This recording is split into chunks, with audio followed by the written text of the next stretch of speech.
الحمد لله الذي أسبغ علينا المنن وأكرمنا بأقوم كتاب وأهدى سنن، نستغفره سبحانه من الذنوب والخطايا في السر والعلن، ونسأله بعزته وقوته دفع الكروب والمحن، وأشهد أن لا إله إلا الله وحده لا شريك له، وأشهد أن سيدنا ونبينا ومولانا محمدًا عبد الله ورسوله صلى الله تعالى عليه وعلى آله وأصحابه وبارك وسلم تسليمًا كثيرًا كثيرًا. أما بعد، أعوذ بالله من الشيطان الرجيم. بسم الله الرحمن الرحيم. نبئ عبادي أني أنا الغفور الرحيم وأن عذابي هو العذاب الأليم. عن أنس رضي الله عنه أن النبي صلى الله عليه وسلم دخل على شاب وهو في الموت فقال: كيف تجدك؟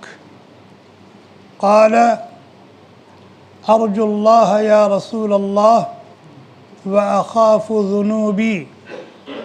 فقال صلى الله عليه وسلم: لا يجتمعان في مثل هذا الموطن إلا أعطاه الله ما يرجو منه وآمنه مما يخاف.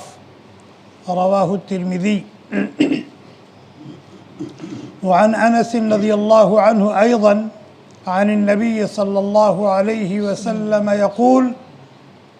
يقول الله جل شأنه: أخرجوا من النار من ذكرني يوما أو خافني في مقام. رواه الترمذي أو كما قال النبي صلى الله عليه وسلم.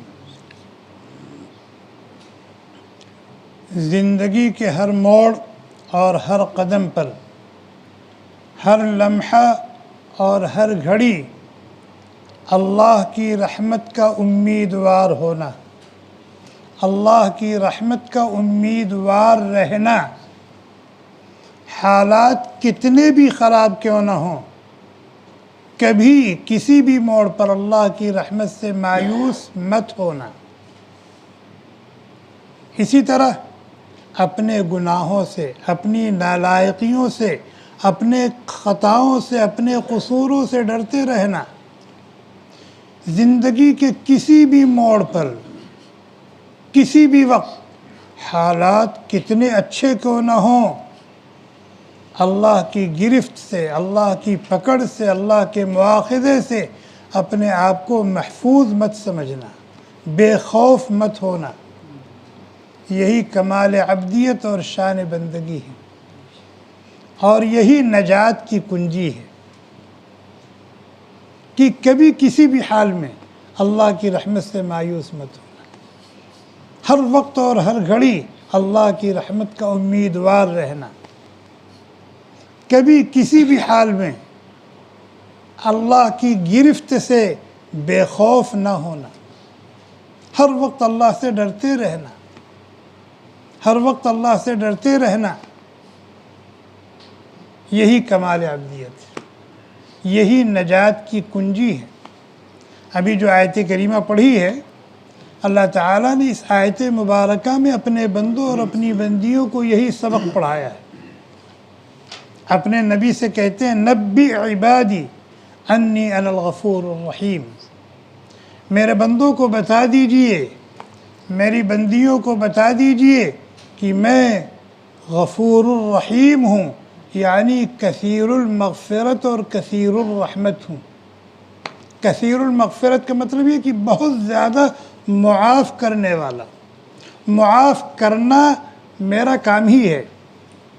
تم کتنے بڑے گناہگار ہو، کتنے بڑے بڑے گناہ تم نے کیے ہیں، اور کتنے زیادہ گناہ تم نے کیے ہیں، تمہاری نظر اس پر نہیں ہونی چاہیے، تمہاری نظر تو میری مغفرت پر ہونی چاہیے۔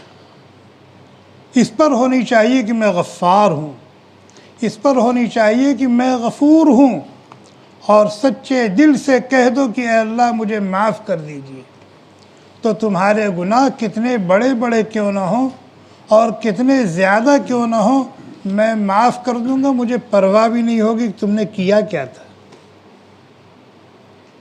شرک سے بڑا گناہ کوئی ہو سکتا ہے؟ لیکن 70 سال 80 سال کا سڑا ہوا مشرک سچے دل سے ایک مرتبہ کہہ دے کہ اللہ معاف کر دے، میں نادم ہوں اپنی ان نالاقیوں اور شرارتوں پر، اللہ تعالیٰ صرف معاف نہیں کریں گے بلکہ اپنی رحمت کی چادر میں اس کو سمیٹ لیں گے۔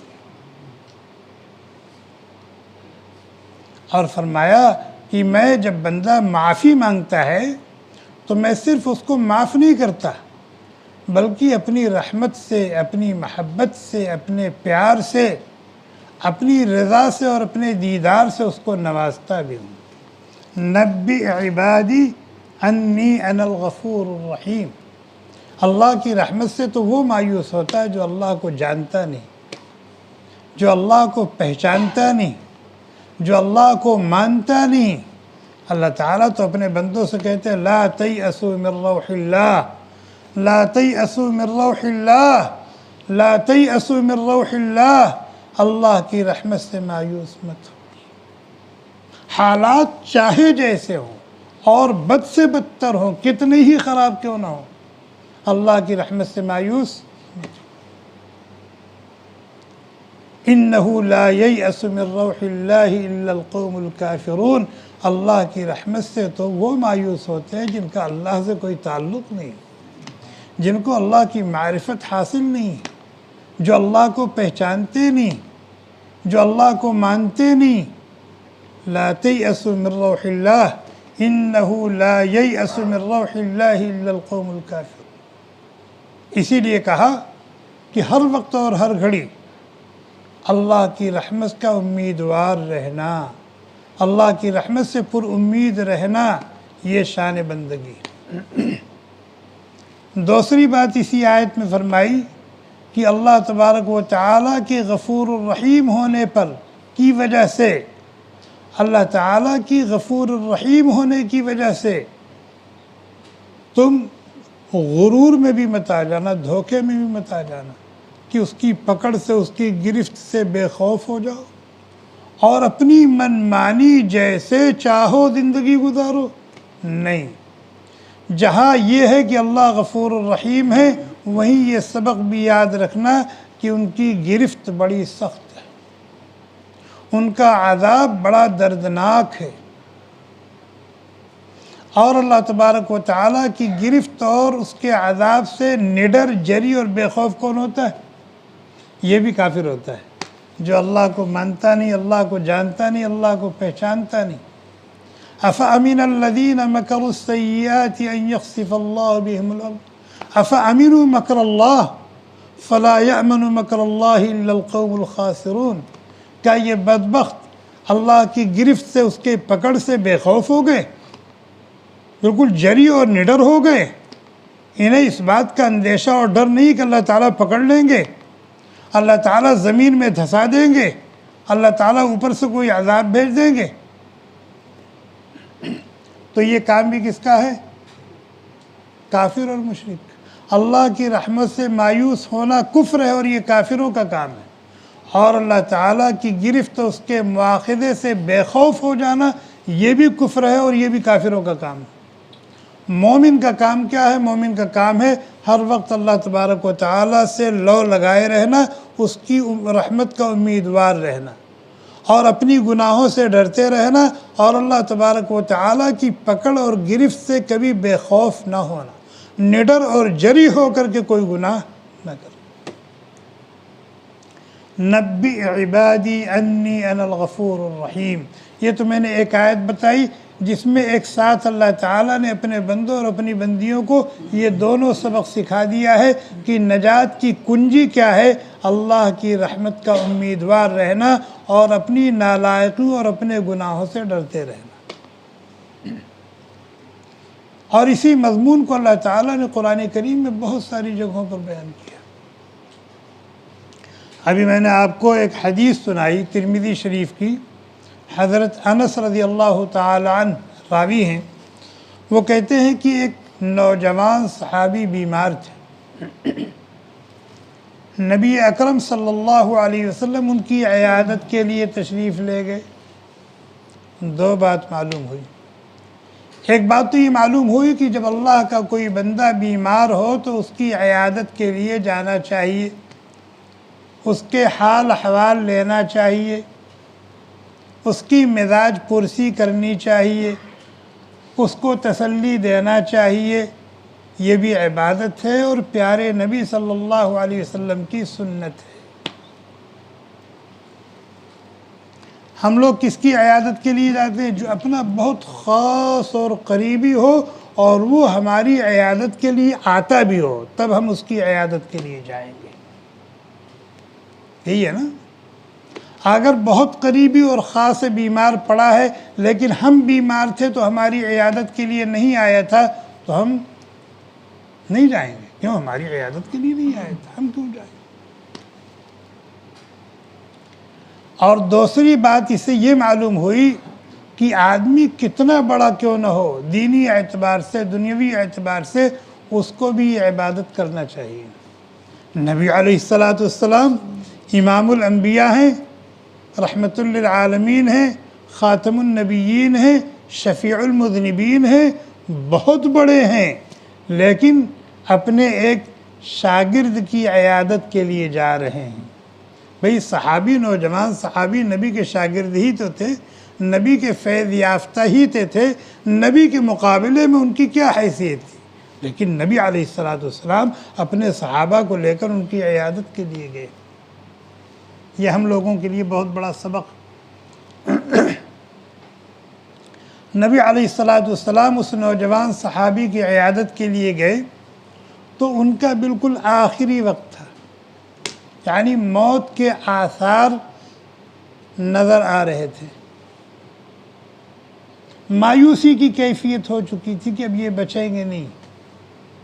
اللہ کے نبی علیہ السلام نے فرمایا کیف تجدک، کیف تجدک، کیا حال ہے، اپنے آپ کو کیسا محسوس کر رہے ہو؟ اگر ہم سے کوئی پوچھے کیف تجدک، کیا حال ہے، تو ہم کیا جواب دیں گے؟ جی بولے بولے بولے۔ اگر کوئی بیمار ہو اور اس سے جا کے کوئی پوچھے کیا حال ہے، اپنے آپ کو کیسا محسوس کر رہے ہو، تو کیا جواب دے گا؟ وہ کہے گا یہ درد کر رہا ہے، واللہ بہت تکلیف ہے، اور بالکل بدن ٹوٹا جا رہا ہے، یعنی جو بیماری ہوگی اس کا اظہار کرے گا، اور جو تکلیف ہے، جو کیفیت اس کو بیان کرے گا۔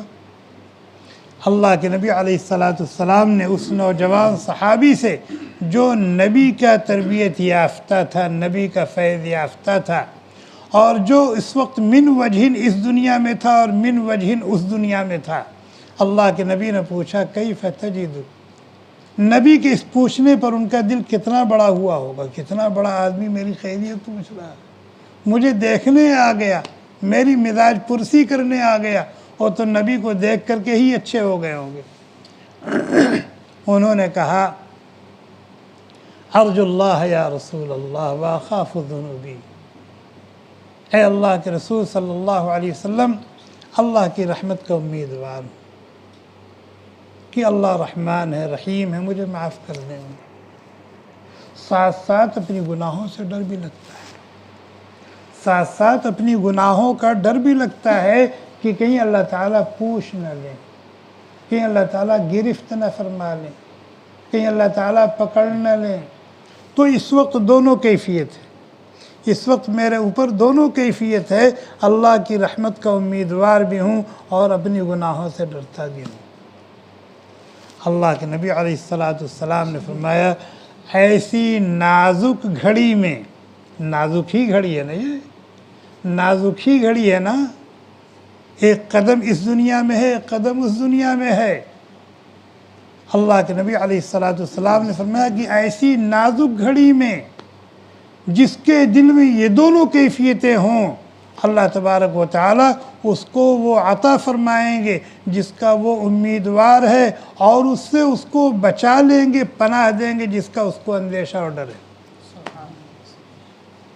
تو یہاں ان کے اندر دونوں چیزیں تھیں، اللہ کی رحمت کے امیدوار بھی تھے اور اللہ کے عذاب سے، اس کی گرفت سے ڈر بھی رہے تھے۔ یہی دونوں بات تو بیان کی گئی نا کہ نجات کی کنجی ہے، یہ نجات کی کنجی ہے۔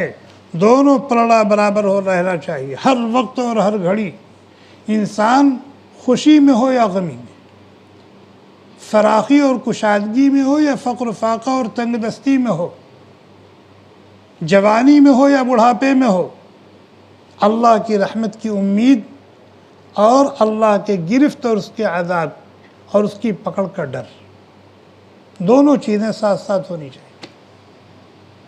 اور اگر ایک پلڑا جھکا تو بے اعتدالی شروع ہو جائے گی۔ اللہ کی رحمت کی امید کا پلڑا جھکا تو پھر مایوسی آ جائے گی، اور اگر اللہ تبارک و تعالیٰ کے ڈر کا پلڑا جھکا تو پھر بندہ نڈر ہو جائے گا، اور جب نڈر ہو جائے گا تو پھر منمانی زندگی گزارے گا۔ سمجھ میں آئے گی نہیں؟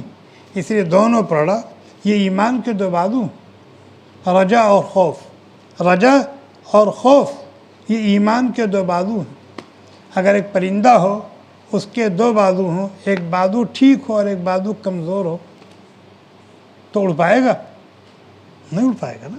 جب دونوں بازو برابر ہوں گے، تندرست ہوں گے، صحت مند ہوں گے، تو پھر وہ اڑے گا۔ اسی طریقے سے ایمان کی دو بازو ہے، رجا اللہ کی رحمت کا امیدوار ہونا، خوف اپنی گناہوں سے ڈرتے رہنا، نڈر اور بے خوف نہ ہوں، یہ ایمان کے دو بازو۔ اور اللہ تعالیٰ کا خوف، اللہ تعالیٰ کی خشیت یہ بہت بڑی نعمت ہے۔ اللہ تعالیٰ کا خوف، اللہ تعالیٰ کی خشیت یہ بہت بڑی نعمت ہے۔ اللہ تعالیٰ قرآن میں فرماتے ہیں وَأَمَّا مَنْ خَافَ مَقَامَ رَبِّهِ وَنَهَى النَّفْسَ عَنِ الْهَوَى فَإِنَّ الْجَنَّةَ هِيَ الْمَأْوَى۔ جو شخص اپنے رب کے روبرو حاضر ہونے سے ڈرتا رہا اور ہر قسم کے چھوٹے بڑے گناہوں سے بچتا رہا تو اس کا ٹھکانہ تو جنت ہے، اس کا ٹھکانہ تو جنت ہے۔ ایک اللہ والے سے پوچھا گیا کہ بندے مومن اور جنت میں کتنا فاصلہ ہے؟ بندے مومن میں اور جنت میں کتنا فاصلہ ہے؟ سوال سمجھ میں آیا؟ ایک اللہ والے سے پوچھا گیا کہ بندے مومن میں اور جنت میں کتنا فاصلہ ہے؟ فرمایا 2 قدم کا۔ کتنا؟ 2 قدم کا۔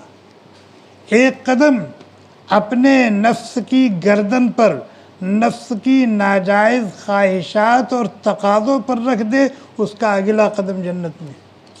اللہ تعالیٰ نے یہی کہا وَأَمَّا مَنْ خَافَ مَقَامَ رَبِّهِ، جو اپنے رب کے روبرو کھڑے ہونے سے ڈرتا رہا، وَنَهَى النَّفْسَ عَنِ الْهَوَى، اور نفس کو اس کے ناجائز تقاضے سے روکتا رہا، یعنی اس کی گردن پر اپنا قدم رکھے رہا، کوئی غلط اور برا کام کرنے سے اس کو روکتا رہا، فَإِنَّ الْجَنَّةَ هِيَ الْمَأْوَى، تو اس کا اگلا قدم کہاں ہوگا؟ جنت میں۔ حضرت انس رضی اللہ تعالی عنہ کی دوسری روایت ہے، اور یہ حدیث قدسی ہے۔ حدیث قدسی اس حدیث کو کہتے ہیں کہ جس کو بیان تو کر رہے ہیں اللہ کے نبی علیہ السلام اپنی زبان مبارک سے، وہ لیکن اس کی نسبت کر رہے ہیں اللہ تعالیٰ کی طرف کہ اللہ تعالیٰ فرماتے ہیں، تو اس کو کیا کہتے ہیں؟ حدیث قدسی۔ کل قیامت کے دن اللہ کے بہت سے بندے، اللہ کی بہت سی بندیاں جنت میں چلے جائیں گے، اور جو کفار اور مشرکین اور منافقین ہیں وہ جہنم میں چلے جائیں گے، اور بہت سے اللہ کے بندے اور اللہ کی بندیاں اپنی گناہوں کی پاداش میں وہ بھی جہنم میں جائیں گے۔ کیوں؟ اس لیے کہ گناہوں کے ساتھ کوئی جنت میں نہیں جائے گا۔ گناہ، جنت صاف ستھری اور پاکیزہ جگہ ہے، جنت صاف ستھری اور پاکیزہ جگہ ہے، وہاں کوئی گندی چیز یا کوئی شخص گندگی کے ساتھ وہاں نہیں جا سکتا۔ اس کو وہاں جانے کے لیے پاک صاف ہونا ضروری ہے۔ اور صفائی اور پاکی کیسے ہوگی؟ اللہ تعالیٰ اس کو معاف کر دیں، پاک ہو گیا۔ اللہ تعالیٰ اس کو معاف کر دیں، پاک ہو گیا، صاف ہو گیا، جنت میں جانے کے قابل ہو گیا۔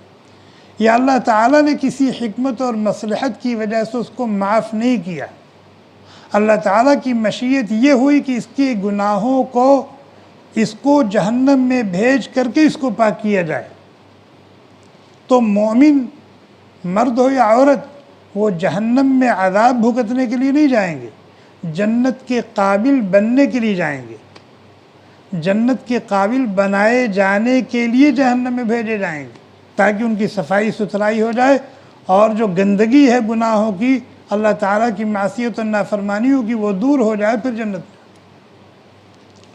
چنانچہ پھر اللہ تعالیٰ کی مرضی اور اس کے حکم مطابق جو مومن بندے اور بندیاں جہنم میں گئے تھے وہ جہنم سے نکالے جائیں گے۔ ان کو نکالو، جنت میں بھیجو، ان کو نکالو، جنت میں بھیجو، ان کی صفائی ہو گئی، اب یہ جنت کے قابل ہو گئے، ان کو نکالو، جنت میں بھیجو۔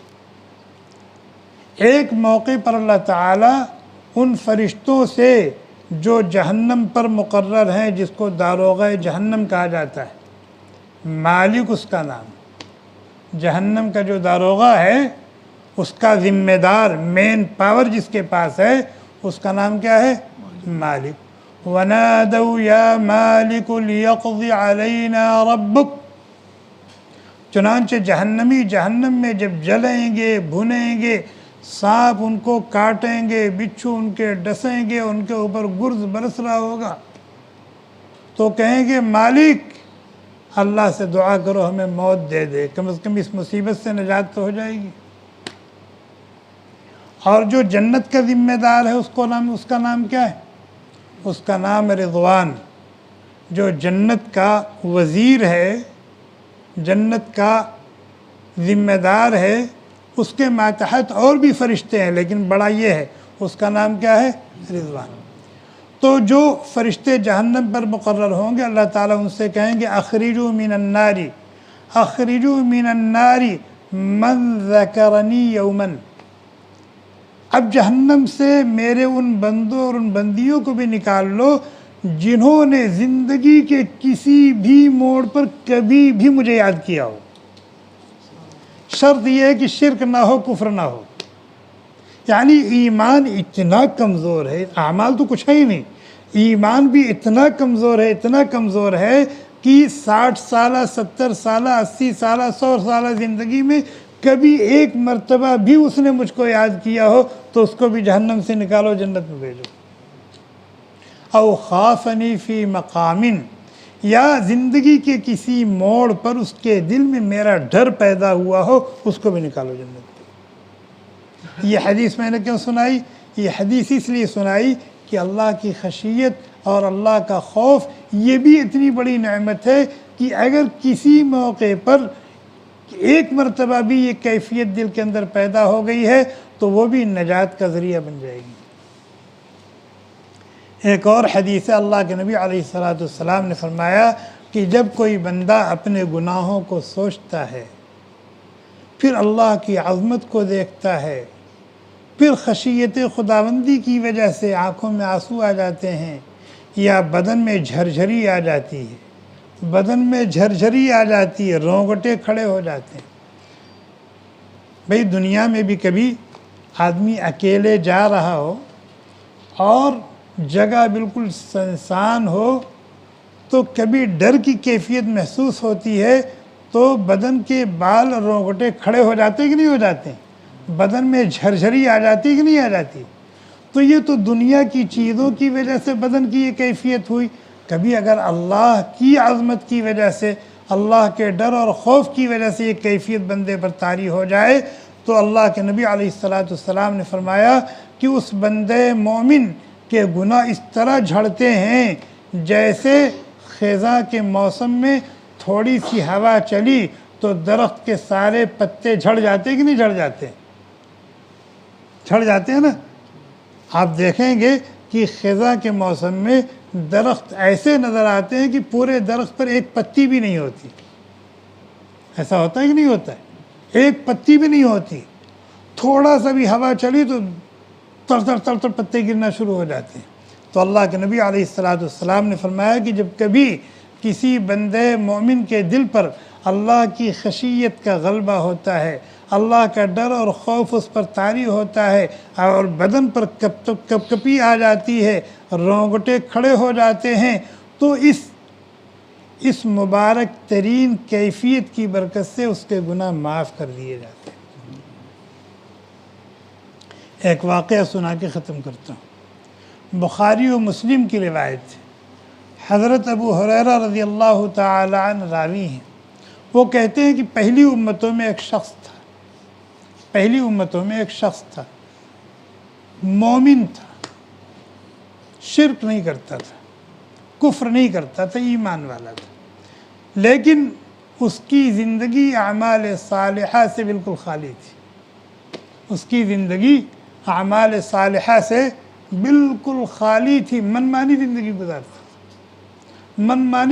گزارتا تھا، رب چاہی زندگی اس نے نہیں گزاری۔ جب اس کے مرنے کا وقت ہوا تو اس کے اوپر اللہ تبارک و تعالیٰ کی خشیت اور خوف کا ایک غلبہ طاری ہوا۔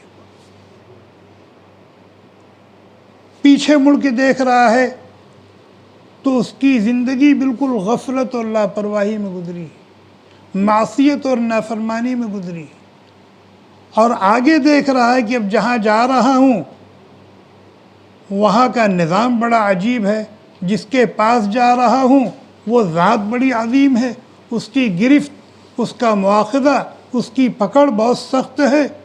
وہ خود کہتا ہے وَأَنَّ عَذَابِي هُوَ الْعَذَابُ الْأَلِيمُ، وہ خود کہتا ہے شدید العقاب، وہ خود کہتا ہے سریع الحساب۔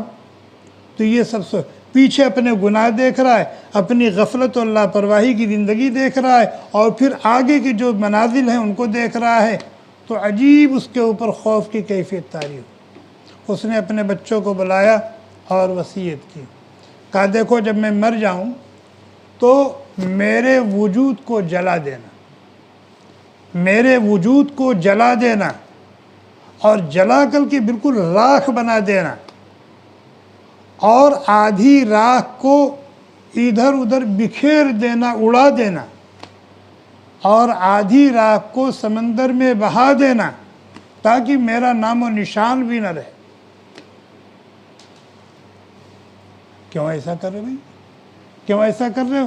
کہہ رہا لَإِن قَدَرَ اللَّهُ عَلَيَّ، اس لیے کہ اگر اللہ تعالیٰ نے مجھے پکڑ لیا تو اللہ تعالیٰ مجھے ایسی سزا دیں گے، ایسی سزا دیں گے، ایسا عذاب دیں گے، ایسا عذاب دیں گے کہ ایسا عذاب دنیا جہان میں کسی کو نہیں دیں گے، اس لیے کہ میرا اتنا بڑا گناہ گار کوئی ہے بھی نہیں۔ بہرحال مر گیا۔ اب اس کے مرنے کے بعد اس کے بچوں نے اس کی وصیت کے مطابق اس کے ساتھ وہی معاملہ کیا، اس کو جلایا، اور جلا کر کے بالکل راکھ بنا دیا، اور آدھی راکھ کو فضاؤں میں اڑا دیا، بکھیر دیا، اور آدھی راکھ کو سمندر میں بہا دیا۔ اس کے خیال کے مطابق اور ان کے عمل کے مطابق انہوں نے یہ سمجھ لیا کہ اب نام و نشان مٹ گیا ہے، اب اس کو کون پکڑ سکتا ہے، کون پا سکتا ہے، کون جمع کر سکتا ہے۔ اور یہ بھی جو ہوا یہ نادانی کی وجہ سے ہوا، ناواقفیت کی وجہ سے ہوا، جہالت کی وجہ سے ہوا۔ بہرحال اللہ تبارک و تعالیٰ نے فضاؤں کو حکم دیا کہ اس کو جمع کرو، چنانچہ ایک ایک ذرہ جمع کر دیا گیا۔ اللہ تعالیٰ نے سمندر کو حکم دیا کہ ایک ایک ذرے کو جمع کرو، چنانچہ سمندر نے جمع کر دیا، اور اللہ تعالیٰ نے اپنی قدرت سے اس میں جان ڈالی اور کھڑا کر دیا۔ پوچھا بھائی یہ کیا کیا، یہ کیا کیا، اور ایسا کیوں کیا؟ تو انہوں نے کہا اے اللہ صرف آپ کے ڈر کی وجہ سے، صرف آپ کے خوف کی وجہ سے، آپ کے ڈر کی وجہ سے، اور آپ تو دل کا حال جانتے ہیں، اور آپ جانتے ہیں میں نے کیوں کیا۔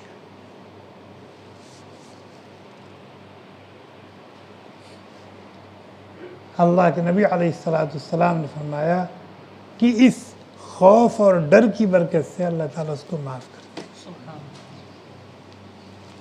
اس کو معاف کر دے۔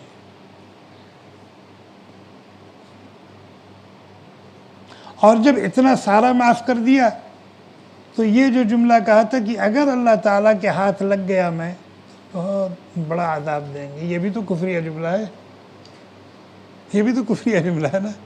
لیکن یہ جو کفر ہے اس لیے کہ اللہ تعالیٰ تو قادر ہیں، قدیر ہیں، لیکن یہ جو جملہ کہا ہے جہالت کی وجہ سے کہا ہے، ناواقفیت کی ہے۔ اللہ تبارک و تعالیٰ کی اس درجے کی معرفت اس کو حاصل نہیں تھی جس درجے کی ہونی چاہیے، تبھی تو معصیت اور نافرمانی کے دلدل میں گرا رہا نا۔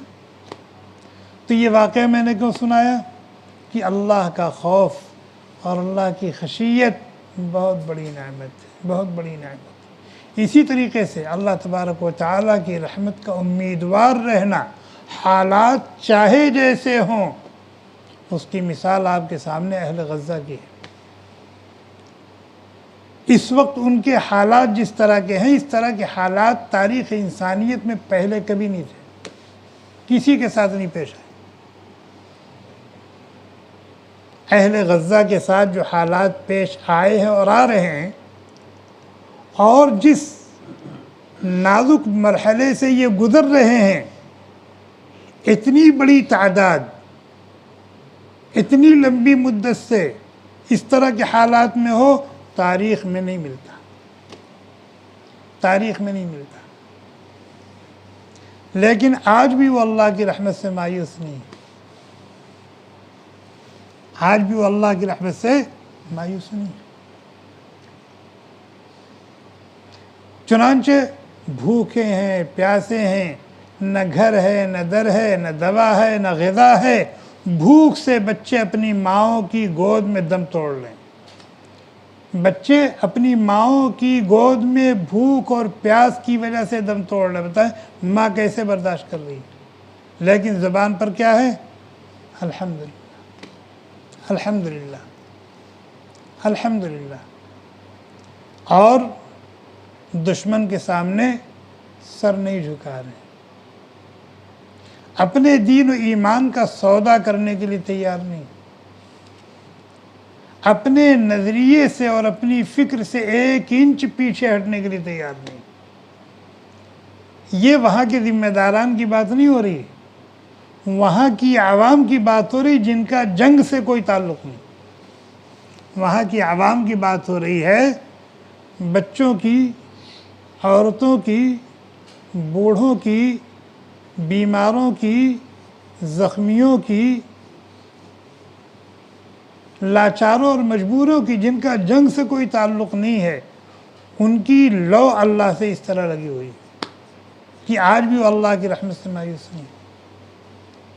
تو اللہ کی رحمت کا امیدوار رہنا، حالات چاہے جیسے ہوں، اور اپنے گناہوں سے ڈرتے رہنا، حالات جتنے بھی اچھے ہوں۔ اللہ کی گرفت، اس کے مواخذے سے بے خوف نہ ہونا، یہ کیا ہے؟ کمال عبدیت ہے، شان بندگی ہے، اور نجات کی کنجی ہے، نجات کی کنجی۔ اور بتایا کہ پلڑا بالکل برابر رہنا چاہیے، اگر تھوڑا سا کوئی ایک جھکا تو پھر گڑبڑ ہو جائے گا۔ اور دونوں کا نام کیا ہے؟ رجا اور خوف، رجا اور خوف، یہ ایمان کے 2 بازو۔